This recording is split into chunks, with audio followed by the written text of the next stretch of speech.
Welcome to Cord Cutting Today for May 8th, 2023. This is the show where I break down some of the biggest stories happening right now in the world of cord cutting and give you my opinion on them, including Disney's building a free streaming service to take on Pluto and Tubi.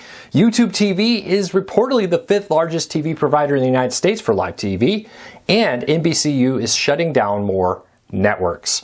So we're going to break this all down and a whole lot more here in a quick minute. First, to the over 1,000 new subscribers who joined yesterday from when I'm recording this, welcome. Thank you to everybody who subscribed to this channel. I really do appreciate it. 1,000 in a single day. I appreciate your support. Quick note for tomorrow. I am traveling this week and I will be gone tomorrow, I'll be working, but it's going to be hard for me to shoot a video. So I'm going to pre-record a video for tomorrow that won't be a cord cutting today. I've actually pre-shot it, to be honest with you. It's going to be a cool video, very fun. I think you're going to like it. It's a look at a couple different options for cord cutting. But no cord cutting today tomorrow. I'll be back Wednesday with another cord cutting today, just like normal. So check that out. I think you're going to like tomorrow's video. Otherwise, hey, I'll see you on Wednesday right back here once again for cord cutting today. So with that said, let's dive into this. Starting off with, hey, if you want to find any of these stories, I'll put a link to them in the show notes down below and in the first pinned comment. You can find it there. If you're new here, do me a big favor. Hit that subscribe button. Hit that thumbs up. Let YouTube know you enjoy what we do here so YouTube recommends our videos to more people, helping us grow, helping me support my family, and hopefully helping you break free from the high cost of cable TV and still watch the shows you enjoy. All right, let's dive into this. Starting off with, Disney is building a free streaming service to take on Pluto TV and Tubi. Now, this is kind of hidden in plain sight. Disney has been slowly adding free content, live channels, much like Pluto, Tubi, the Roku channel, and more, to the ABC app. Yes, if you go into the ABC app now, there is some content locked behind a paywall where you need a provider to watch ABC Live, for example, to watch certain content live immediately when it airs on cable. But they also have a growing and huge collection of live channels from not just ABC properties like General Hospital, Extreme Home Makeover, and more, but also from things like National Geographic and more, where you can watch live, ad-supported, free content streaming right there through the ABC app. Very much in the ilk of Pluto TV, Tubi, and more with it. So very interesting. They're slowly building this. They're doing it very quietly, but they're putting it out there. And this is clearly an attempt to attract people to the ABC app away from Pluto, away from Tubi, away from Freevee, away from the Roku channel, and more. This market is the fastest growing in cord cutting. Ad-supported free streaming services is where people are really putting time and effort into it, where it's really growing. And it's interesting to see Disney, which has long been one of the mysterious players who have not gotten in this field, jump into it. NBC has Xumo Play. They purchased that. Fox has Tubi. They purchased that. Paramount, back then CBS, purchased Pluto TV. You have Warner Brothers Discovery look at launching the WB TV. No date on that. Maybe this year, maybe next year. We'll see. As a free streaming service to take on those. There are hundreds of others. The Roku channel, Freevee, Tubi, Redbox, Crackle, and so many more are all offering free services. It was kind of a weird omission in Disney's lineup that they didn't have that. But now it seems like they are getting very close to it. We'll see how it all plays out. All right, let's speed up. There's a lot of stories to cover. YouTube TV is reportedly now the 5th largest TV provider, counting cable and satellite and all that, in the United States, according to a report from the Leachman Research Group. They are very good at what they do. They released a report about a month ago that I missed that came to my attention, and they broke down some both live TV numbers and numbers for cable providers. And when you take a look at that, they are now the 5th largest with about 5 million paying customers at the end of 2022. Would not surprise me if that number is going up now that they have Sunday Ticket. We'll see how that plays out this fall. But let's take a look real quick at how they break out live TV services. So let's remove cable, let's remove satellite, etc. from this. Let's just look at cord cutting streaming services.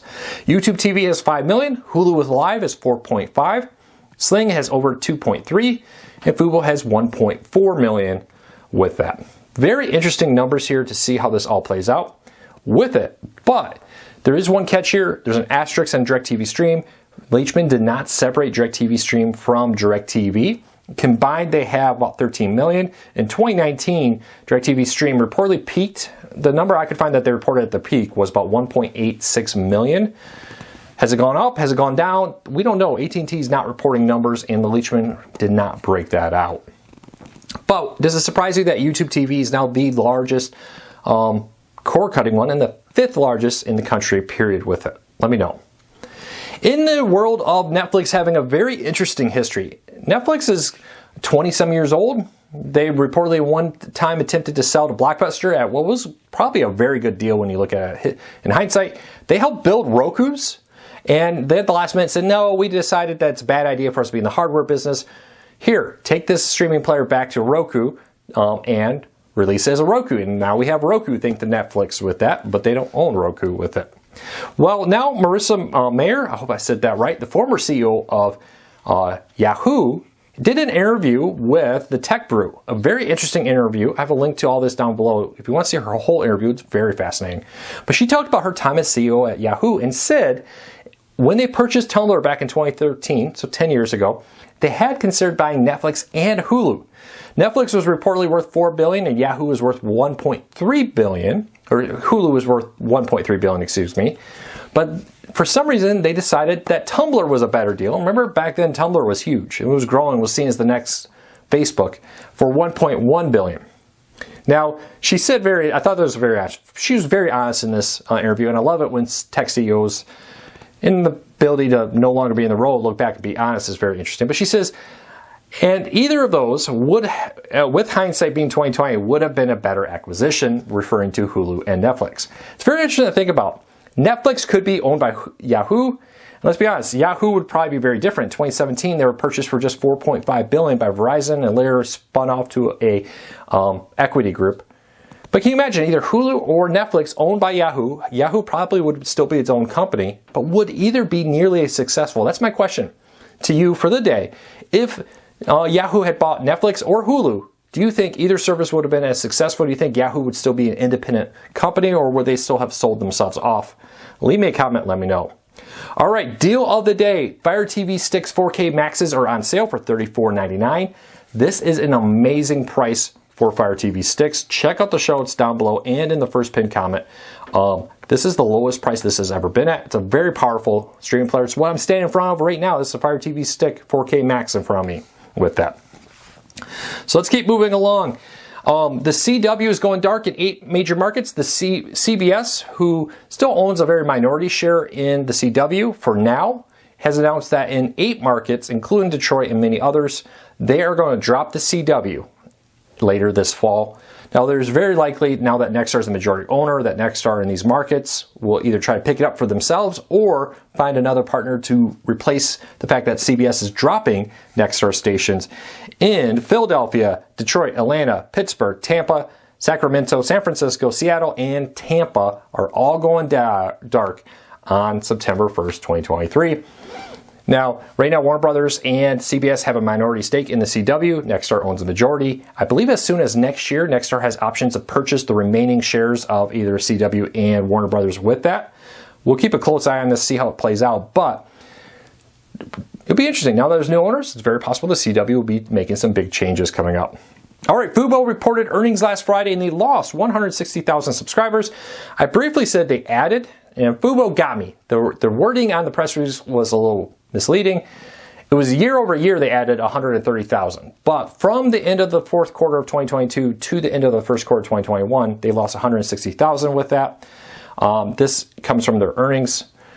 Doesn't surprise me. Their price went up. They added an RSN fee with that. And so it doesn't surprise me they lost some. Plus, end of the TV cycle, end of March Madness can drive people to cancel. It's not unusual at all. Fubo has a deal, though, to try to keep you locked in. Right now, if you're on the Pro plan, the basic tier plan, if you go from monthly to quarterly, you can get 7 free channels from Fubo. So if you're a Fubo subscriber and you want to pay quarterly instead of monthly, they will add MLB Network, NHL Network, NBA TV, Tennis Channel, SEC Network, ACC Network, ESPNU, ESPN News for free to your plan if you switch to quarterly. This is a limited time deal. If you want to learn more about this deal, check out the show notes down below. All right, Warner Brothers Discovery also reported earnings on Friday. They lost $1.07 billion. They lost over $1 billion in just 3 months. Probably should have done the math on how much that is per day. It's a lot of money. Now, there is some good news here. HBO Max added subscribers. Streaming was a little bit of a bright spot, but still, they're hemorrhaging money. But they kind of expected that. They bought or merged the two companies, Discovery and Warner Brothers, together. They've been cutting costs, clearing out things. Max needs to be a hit for them. Later this month, HBO Max will be rebranded to Max. They'll be adding Discovery Plus content to it and really trying to be this one-stop shop with all this content. They need that to be a hit. HBO Max's rebranding plan needs to turn in some profit here in the next few years or sooner if they want to be successful. We'll see how this all plays out with it. And the last story up of the day, NBC is shutting down another TV network, the LX network, which is a bunch of regional, kind of youth-focused, I would say a little bit, cable network here, broadcast television network with, if I remember correctly, I didn't write this number down, but about 100 plus stations across the United States offer it. They're cutting it. Now this comes after NBC cut off NBC Sports, and before that they cut off G4 or G4 first and NBC Sports, whatever order that was in. NBC, Universal, Comcast owns them, like many companies, is looking to cut costs. And one of the ways they're doing it is looking around at cable and broadcast networks that are underperforming and deciding to cancel them. It'll be interesting. I suspect that more and more networks like this are going to be canceled. NBC has a history for years now. They've been cutting off networks that have been underperforming. How long are we going to have all these subchannels? ESPN subchannels are probably safe, but like MTV2 and all those other ones, how long until those are on the chopping block? Well, let's be honest. Is there content for them? We'll see. Leave me a comment. Let me know what you think. Well, that's it for today. Don't forget, tomorrow a special video. I'll be back here on Wednesday to do a regular cord cutting today. Hope you have a fantastic Monday. I hope you had a fantastic weekend. Take care, everybody. Be safe. I'll be back again real soon.